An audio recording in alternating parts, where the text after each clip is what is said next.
not the right ones. Now, a nice example there, if you consider the function phi of x that assigns the number of primes less than or equal x, then its left adjoint is the x prime. And then if you sort of play with these things, put in a number, look at the output and make a nice table, you'll see the following phenomena. It turns out that pi lx plus x, the set of all these guys, and pi x plus x plus 1, the set of all these guys, are disjoint sets. And in fact, this is not only for this function, but for all such unbounded Morgan functions on L, this property holds. Yeah, this is some number theoretic aspects of pre-groups. It's also been applied to analyzing languages. How is that? Somebody gives you a language, English, so you look in the Oxford English Dictionary, which has all the words of English, and then besides that, every word also has a type, right? So you have sigma, the set of all the words, and B, their types. And then you build what's called a pre-group dictionary, that for each word in the dictionary, you assign a type to it, but this type is not just B, it's taken from the free pre-group generated over a set of basic types. And there might be some partial order between its basic types. There are some examples later. And then you say pre-group grammar is a pair of the dictionary and S, so I've simplified things a little bit here. Sometimes this is a set of designated types. S stands for sentence, you can have question there, for example, too. And then you say, then if somebody gives you a string of words, W1 to Wn, and asks you if it's grammatical, then you say, well, let me look in my dictionary, each word has a type, so you look here. And then let me use the multiplication of my pre-group to compose the types of these verbs. And if it is less than or equal S, this S, then I'll say that my sentence is grammatical.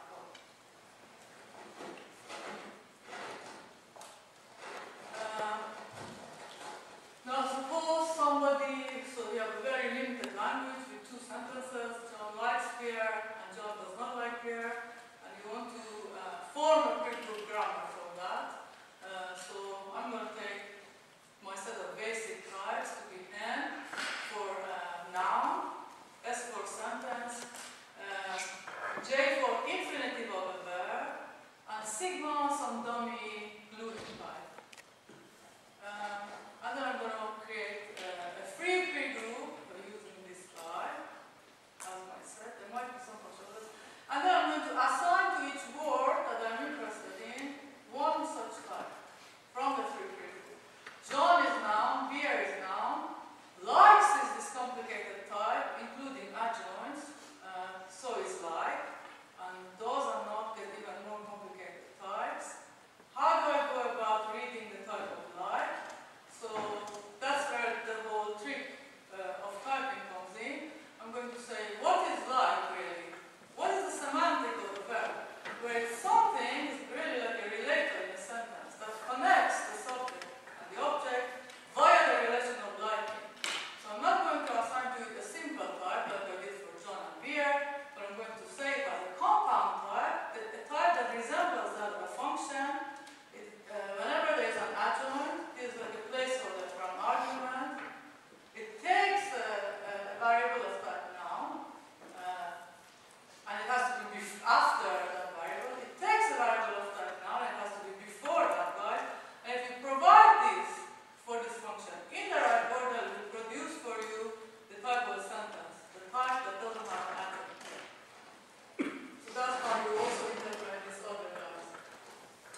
example, I take the light out and I just have John does not here, then what comes out is not S. It's some composition of S with sigma R and J, which then means the sentence was not grammatical.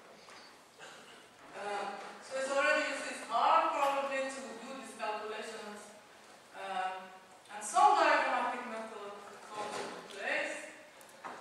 So whenever I'm applying the adjunction to two types, I'm going to connect them via a curve, and then I get the reduction diagram for each sentence. So this is the reduction diagram from John Lights here. The line that is sticking out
and false. And then I'm going to say that this guy is equal to 1, is 2, if man I, from this I here, like string j, from this j here, and if not, I'm going to assign false to it.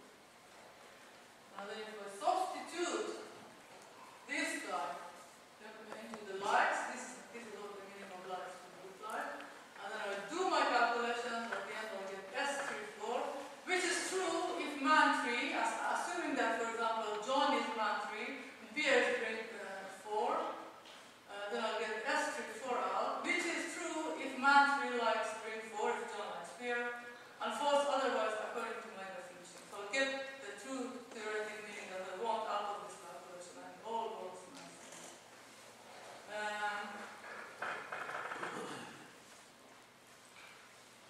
How about the meaning of John does not like Pierre?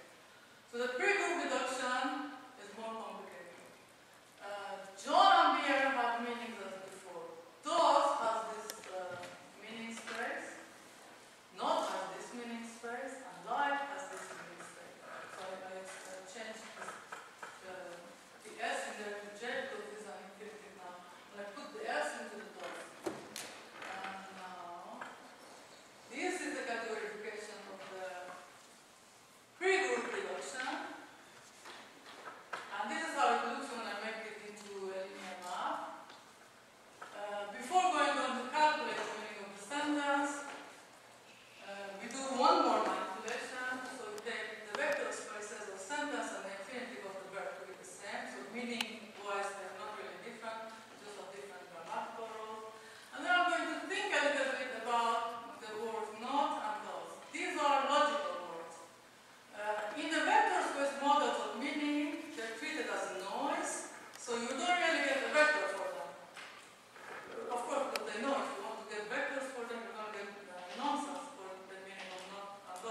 don't really resemble teleportation and entanglement. So let us ask, after drinking 10 beers, is there a deeper connection between these two phenomena we are modeling?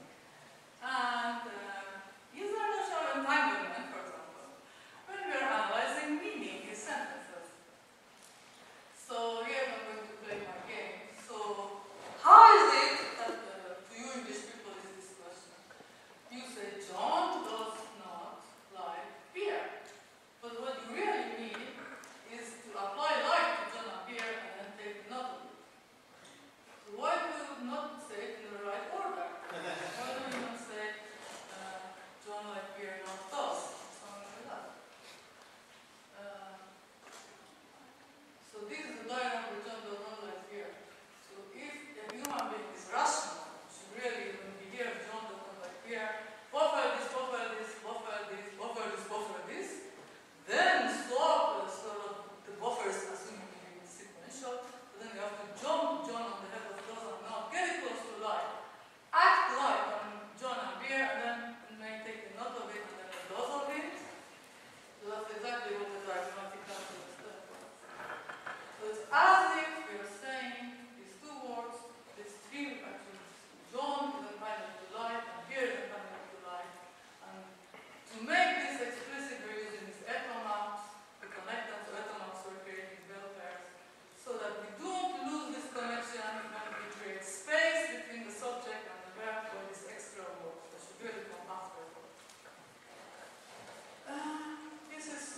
Sounds funny, but when I gave this talk, Lambert was in the audience once and he said, "Oh, now I understand what entanglement means." Okay, and so apart from the philosophical value and the charm of the setting, and finally a compositional model of meaning out of the best of the two linguistic approaches, we also get for the first time we're able to compare meaning of sentences like they used to compare meaning of words, beer and sherry, in this vector space model of meaning. And for the first time, we're able to compare meaning of sentences that do not actually have the same grammatical structure. Like John does not like beer, and John loves beer. One is negative, one is positive. But we're able to compare meaning of all different kinds of sentences because we're forced all the meanings to be in that sentence space S that they have before. Now, obviously, if I compare John likes beer and John does not like beer, I'm going to get a 0. So to make the game more interesting, let's not define like as having only values of 0 and 1, but degrees of love and hate. And love and hate have 0, 1 values, like, and before. And now I'm able to compare the meaning of love to like, does not like, and the opposite. Hate and does not like. And it's already so I'm going to finish. So we had a session in Comlab to attract more girls to computer science. So we invited the best, the brightest girls from Oxfordshire high schools to come to Comlab, and then the girls in the Comlab would give them talks about their research projects that they were doing. So I gave this some variation of this talk. And then after I finished, some of from our own people at the Comlab who were sitting in the front row who just given talks, they said, "Thank God you were not the only speaker, so they don't think that we're all backwards in Comlab." Mix quantum and linguistic in this weird way that doesn't make sense at all. In fact, there's a lot of people involved in this project. I don't know if this is a good answer. I'm not the only backward. I've got a lot of friends with me. So we've got 3 students, Marcin Linsky, Marco Fernandez, and Ed Krasnstetter. The Steve Clark guy, I'm going to tell a bit about him later. Pullman is one of the big linguists in England, and Van Resberger, probably a lot of you know. Dominic is also a guy from Google interested in these things. So this is my student, Marcin. He wants to write a program to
John has been the subject, and beer has been the object of life in our document, etc.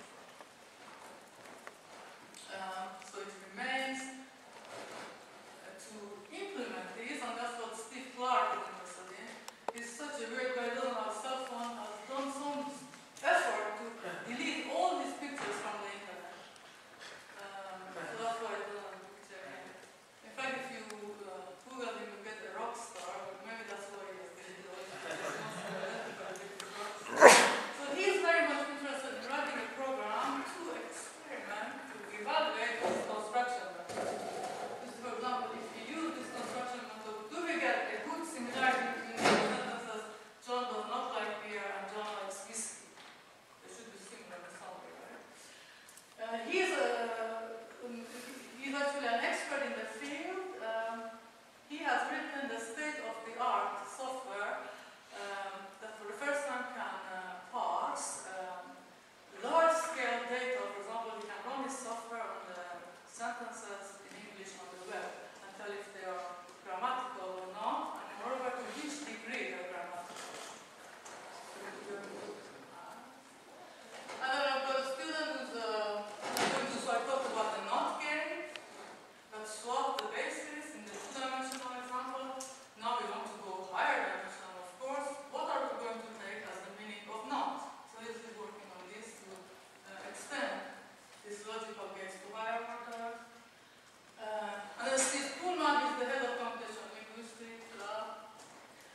Also one of the originators of the project, who thought we can use tensor products to compose meaningful words to get meaningful sentences in a wrong way. We came up with the right way afterward. And he is most interested to get a lambda expression for the meaning of each sentence, something that did exist in the old way of assigning meaning, but not in the